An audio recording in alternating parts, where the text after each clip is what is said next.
Hey guys! So you'll notice on screen that there is a full and complete built house. And I know what you're thinking, Amanda, if this is a speed build, how on earth do we already have a built house? Good question. The answer is that I spent about 4 days building this house. Not like full 4 days, not like, what would that be, 96 hours? I didn't spend 96 hours doing this build, but I mean, after work, came home, worked on this build for about 4 days. And I had all the footage, and I know this was bad of me, but I got lazy and I didn't process it in chunks. I decided, it'll be fine all in a batch. It wasn't. The computer died. And the computer took all my files with it. Well, most of them. I was able to salvage a little bit of the bathroom and a little bit of the bedroom, so we might overlay that if I get fancy. But point being, the build footage is gone. And it broke my heart because I like this house. It did fight me a little bit, especially the outside. You can see I did a lot with some platforms and stuff. There's a lot of skylights in this house. But I was really excited to show this off, and I went to process everything and it just died. Broke my heart. So we're trying something new. We're going to talk about it live. We're going to go through it in video format. There is still going to be screenshots at the end, so that you can kind of see the vignettes and stuff. And I don't know how smooth this is going to run because I intentionally avoid running a bunch of programs all at once, including audio and stuff. So this one's an experiment, you guys. This one's a whole new format and an experiment. So let's get started, though. It's, I guess, a modern build. Apparently I have a thing for gray box houses in this particular neighborhood. It's next to our contemporary almost cube. Off to the left is our factory. Behind us is the big modern mansion with the brothers all living in it. If we go inside, the welcome wagon is here. They're eating fruit cake, it looks like. She's also, like, we're actively playing. There's a sim in here. Her name is Kaylee, maybe. I don't know. In theory, she was a sim that I just sort of randomized. I kind of played the random genetics challenge, but like I just kept clicking until I saw things I liked. That sounds mean. And she has a dog, so we'll see her around. And Sims playing while we walk through. But this is her little outdoor covered patio area. Realistically, I kind of imagine this in like a much tighter quartered space, but the Sims lots are kind of all neutral size. There's nothing majorly big. The 64 by 64 lots can get really big, but there's nothing like super big. Like I remember in Sims 3, they always felt gigantic. You can make them huge, and there's nothing like ridiculously small. So we kind of use the fence to squish it in a little bit. There's a fire pit. We're standing just to the side of a hot tub. To our left, there's a little bit of garden space, like wall garden space, and then there's the pots, and then there's a sneaky little, all the way around the corner is where her trash bin is. Realistically, that would suck. You'd have to pull it all the way through for trash day. But also realistically, you'd probably have a single white gate for this fence, which they don't have, which if they had, I would have added. But that's rant over. There's also a sneaky grill off to the side. This is the living room, kind of, slash, what's the fancy word for indoor garden? Green, fancy indoor garden space. It's a rainy, gloomy, sort of Seattle kind of day, which this house is something I imagine I would have seen in Seattle, so it makes sense. But realistically, when I was building and it was sunny, there was so much light in this house. We have polished concrete tiles, kind of a more modern take on wooden furniture in a few different hues, purple accents, tied with a little bit of light blue in there because the books sort of demanded it, a little bit of green, sort of kind of earthy tones. You'll see a couple of the things like the ball when the dog puts it down off to the right and stuff. Kind of clip through the platforms. There's not a lot I can do about that. Platforms are just a work in progress from the Sims team. But the living room is on ground level. The kitchen is sunken just a little bit to add some interest, which we'll see next. I'm trying to remember what numbers to hit on the keyboard. I set up all my fancy angles. There's our Sim walking through. She's dressed for summertime, even though it is absolutely not summertime. Here's our kitchen. Went with a black and white kitchen, a very modern kitchen.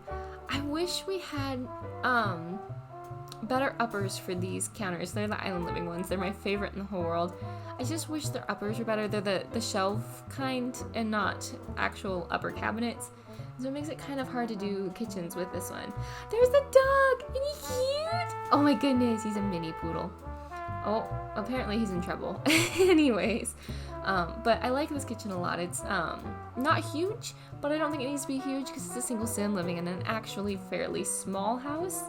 Lots of detail. There is place to cook because of the island, and so she can cook in here. She has been using the grill, I don't know why, but it is player tested. She can cook in here. She will cook in here. And also it'd be really easy on the left-hand side, that side cabinet, you could dump everything off there. Nothing on there is functional. So like you could dump everything off there and have more cooking space if you wanted.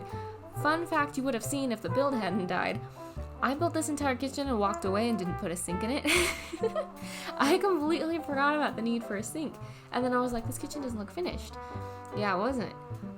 Spoiler alert. Also, the thing I learned in this build, because I'm always learning new build tricks, because I'm not actually a very savvy builder, I just enjoy doing it. I learned that you can use Control 9 and Control 0, which like raise and lower most things. And then you can actually do that with upper cabinets, which I don't know why it never occurred to me to do that before, but I learned you could do those with upper cabinets. So I got to like actually line my cabinets up with my fridge, which excited me greatly. I don't think it's gonna work all of the time, but it worked really good then. And see, you can see the kitchen is lowered. I just left the foundation the way it looked because I thought it looked kind of cool with the gray walls. We have gray stucco walls. The dog is barking at, oh, his food bowl is down there. He's probably hungry. She'll feed him, I'm sure. And then through this door, hopefully, yep, we can see the bathroom. I am going to try to wiggle the mouse a little bit because my camera angles aren't great here. But we have a bathtub. I'm standing where the toilet would be. There's a little vanity area and a shower, fully functional, pops of orange. I thought it would be super cute. Some nice, I would imagine it's probably some sort of stone, maybe a limestone tile. Very clean. You would have seen in the build video that originally there were 3 windows in this room, but then I had no place for a mirror. I do that all of the time. I never think about leaving my space for a shower, like a standing shower. And I never think about leaving space for a mirror. And then I get frustrated every single time I have to do a bathroom.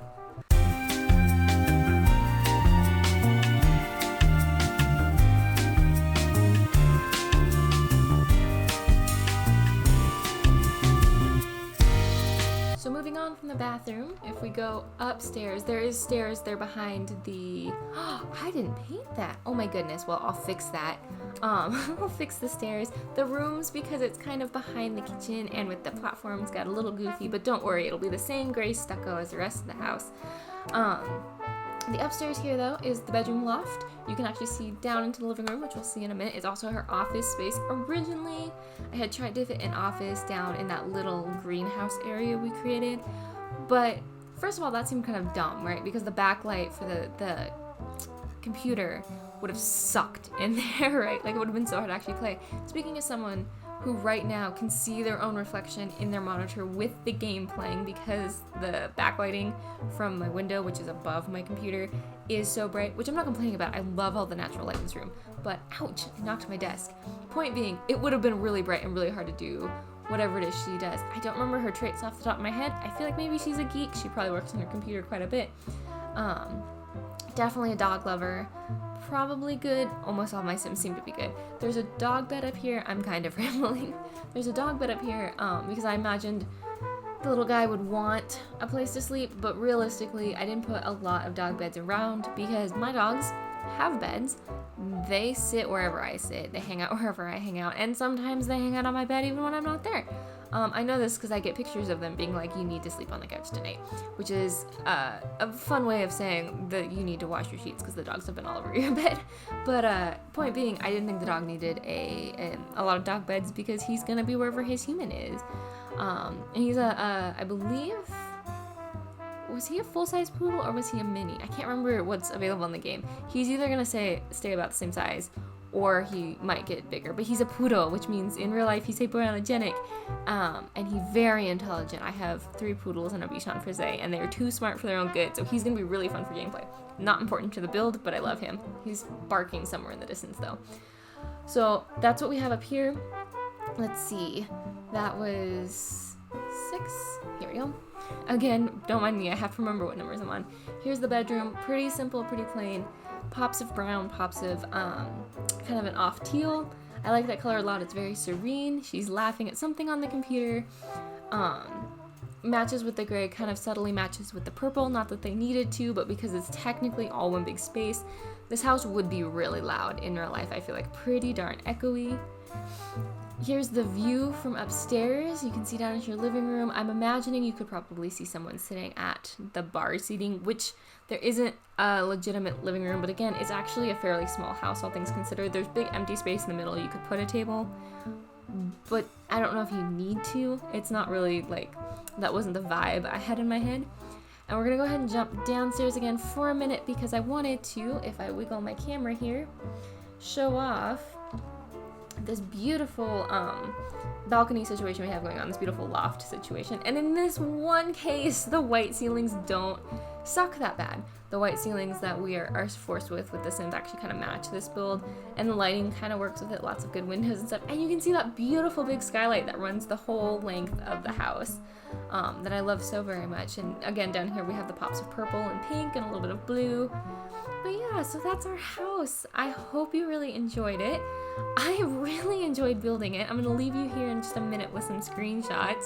I wish I could have shown you the process, but I think this is a fun take, and I hope you guys enjoyed walking around with me. It was kind of fun.